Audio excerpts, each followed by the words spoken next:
guys, meron naman ito yung parcel. Tignan nyo guys kung ano ito. So, nag-up natin. Okay, madali. Matibay pa.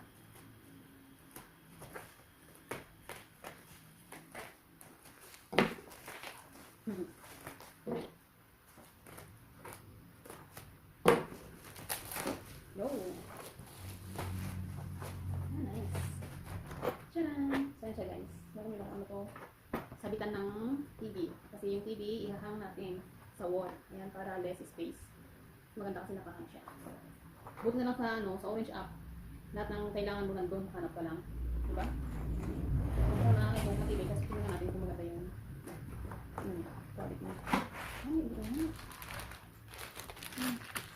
Ayun niya guys, malalaki. I think matibay naman siya. Bakal nga. Oh, look. Matibay naman siya. Huli ko lang siya guys. Yan yung kabit sa wall. Tapos ito yung dalawang kabit lang dyan. Dito natin yan yung TV. Kasi yan sa likod ng TV, meron naman siya. Yan, sisingit dito niya. Nice. Hindi na siya, mukhang matibay siya. O parang siyang bakal talaga siya. Matibay. Hindi alatang cheap. Kaya ko lang baka magkano to guys, no? Mura ko lang ito nabili, wala pang 200 pesos. Nasa 179 pesos lang siya. Oh.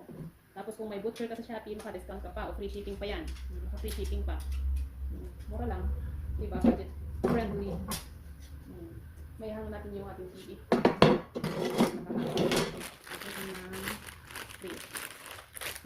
Nice.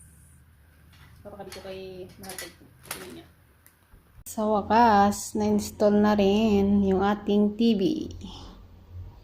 Yan, nalagay na yung kanyang sabitan. Mas okay na siya.